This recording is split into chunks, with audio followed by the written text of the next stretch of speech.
반갑습니다. 전문 강사, 프리랜서 강사, 온라인 강사 오씨 아줌마입니다. 오늘은 강사분들이 영상을 찍을 때, 그리고 저처럼 샬라샬라샬라 말을 주로 하시는 분들이 영상을 찍을 때 엄한 대로 빠지지 않는 방법을, 격가지로 자꾸 빠지는 걸 막는 방법에 대해서 한번 말씀을 드리도록 하겠습니다. 강의 촬영을 앞서서 어떻게 말하지, 즉 이 말할 거리를 구성하시는 방법이 크게 두 가지입니다. 첫 번째는 스크립트, 즉 대본을 작성하는 방법이고요. 이렇게 촬영을 하면서 말할 내용들을 이미 다 글로 만들어놔요. 그리고 카메라 아랫부분에 종이를 인쇄해서 붙여놓거나 혹은 패드 같은 걸 갖다 놓고 내가 이미 말할 내용들을 제가 보고 이렇게 읽는 거죠. 그래서 이렇게 샬라샬라샬라샬라 하면서 화면을 보고 읽게 되면은 내가 이미 작성한 내용만 이야기하다 보니까 격가지로 셀 위험이 없습니다. 이게 제일 많이 쓰는 방법이에요. 그런데 이 방법은 강사마다 좋아하시는 분들도 있고 싫어하시는 분들도 있는데, 저는 조금 이 방법을 싫어합니다. 왜냐면 이 작성하는 것 자체가 많은 시간이 들어가거든요. 그리고 또 제가 만들어 보니 이 글로 하는 거랑 제가 이렇게 말로 하는 거랑 100% 싱크가 맞질 않더라고요. 글로 했을 때 이 격한 감정이 말로 다 드러나지 않는다거나, 아니면 말로는 엄청 격하게 하고 싶은데 앞에 있는 대본이 너무 격하지 않아, 이런 경우는 안타깝지만 대본에 있는 내용이 말로 100% 전환되지 못하는 경우지요. 저 같은 강사들의 스타일을 아시는 분은 아시겠지만 이 글만 보고 읽기에는 마음에 이 흥분되는 이 마음들을 주체할 수가 없어요. 막 기분이 좋아지면 막 말도 올라가야 되고요, 쓸데없는 애드립도 할 수도 있고요, 뭐 등등등 해서 이 스크립트대로 잘 안 하는 경우가 많습니다. 물론 스크립트를 쓰셔서 난 편하고 100% 전환이 된다 이런 분들은 앞에 말씀드렸던 스크립트를 작성해서 쓰시는 방법을 추천을 드리지만, 저처럼 그게 안 돼, 스크립트대로 안 해, 이런 분들 있으시잖아요. 이런 분들은 저 같은 방법을 사용해 주셨으면 좋겠습니다. 구성을 이렇게 하는 겁니다. 첫 번째는요, 일단 나는 이걸 말하겠다 라고 주제가 정해지잖아요. 그러면 서두를 짧게 말합니다. 그리고 나서 1, 2, 3 이렇게 이 주제를 도와주는 세 가지 이유를 정하게 됩니다. 그리고 마무리 이렇게 하시면 되는데요, 다시 정리하면은 내가 말할 때 하나 정하시면은 이 주제를 자연스럽게 꺼낼 서두를 만드시고요, 그리고 이 주제를 도와주는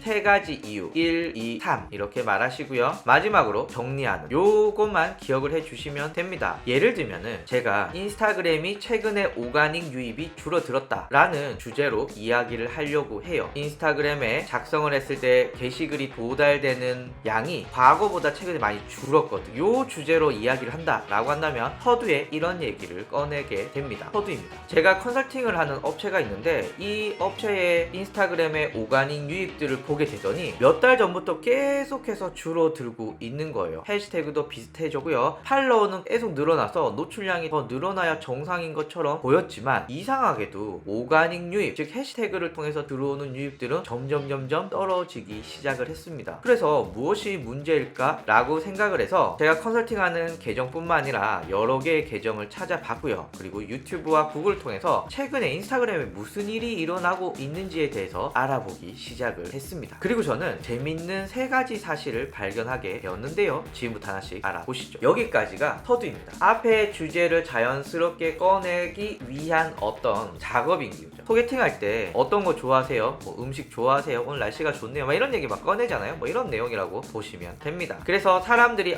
이거 재밌어 하겠다, 흥미있어 하겠다 라고 하는 서두를 던져주시고, 중요한 거 세 가지, 물론 두 가지도 되고 한 가지도 되고 네 가지도 되고 다섯 가지 되는데 저는 그냥 세 가지가 제일 좋더라고요. 왠지 안정감이 있더라고요. 그래서 전 세 가지를 하게 되는데요, 첫 번째, 게시글 숫자가 엄청나게 늘어났다 입니다. 인스타그램은 지금 가장 뜨거운 마케팅 채널이고요, 여러분들이 주로 사용하시는 해시태그들을 검색해 보시면 과거보다 더 많은 게시글들이 올라오고 있습니다. 그래서 홈피드나 검색 결과가 수많은 게시글에 의해서 자꾸 바뀌어지는 거, 게시글이 점점점 늘어나니 검색 결과들이 자꾸 바뀌어지는 것은 전혀 이상하지 않은 거죠. 그래서 첫 번째는 자연스럽게 검색량이 줄어들고 있다라고 볼 수가 있습니다. 이렇게 하나 말을 하고요, 자, 두 번째도 한번 얘기를 해봐야겠죠. 두 번째, 고의적인 누락입니다. 여러분들 페이스북 아시죠? 인스타그램이 페이스북 거잖아요. 페이스북의 과거 마케팅 전례를 봤을 때 페이스북은 계속해서 노출량을 줄어들고 있습니다. 왜냐면은 과도한 상업적인 글들을 막는다라고 하는 표면적인 이유도 있지만, 그것보다 더 심각한 이유는 바로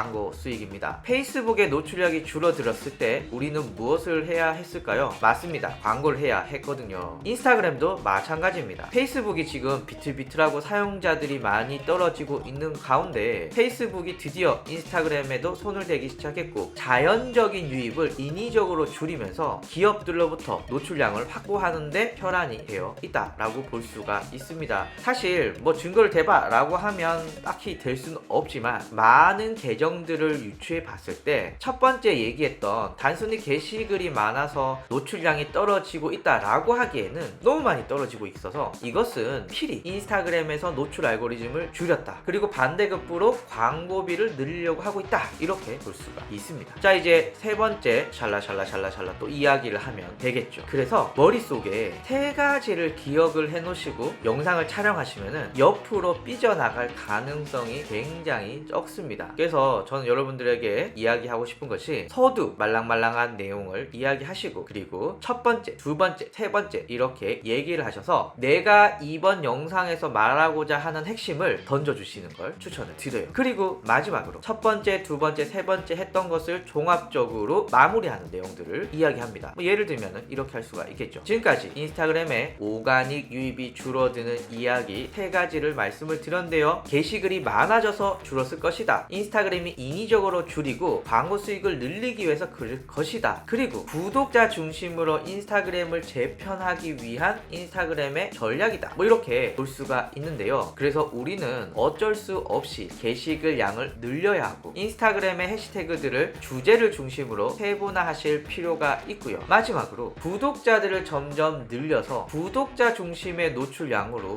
전략을 바꾸실 필요가 있으십니다. 그리고 하나 더 추가를 하게 되면 적절한 광고 상품이 필요하겠죠. 지금까지 들어주셔서 감사합니다. 이렇게 이야기를 하는 겁니다. 그래서 서두부터 1, 2, 3 했던 부분들을 살짝씩 언급을 해주면서 이렇게 마무리를 하시게 되면은 아마 여러분들은 이야기하다가 자꾸 엄한 대로 빠진다거나 그러지 않으실 수가 있습니다. 저희 같은 강의 컨텐츠 혹은 샬라샬라샬라 하는 말 중심의 컨텐츠들은 사람들이 내가 지금 무슨 말 하고 있는지를 알아야 되거든요. 그런데 스크립트가 있는 경우는 그렇지 않지만 스크립트가 없는 경우는 그리고 저처럼 막 애드립을 적극적으로 사용하는 경우는 이 세 가지를 정해놓지 않으면은 자꾸 엄한 대로 가기 때문에 영상이 점점 길어지고 도대체 무슨 말 하는 거야? 라고 하고 보는 사람이 주제를 알아먹을 수가 없게 됩니다. 득보다 실이 더 크죠. 그래서 여러분들 영상을 찍기 전에 서두 무슨 얘기하지? 1, 2, 3 이거 얘기해야겠다. 마무리 이렇게 정하시면 5단계 과정을 정하시면 좋을 것 같습니다. 오늘 강의 들어주셔서 감사하고요. 다음 시간에 또 뵙도록 하겠습니다. 감사합니다.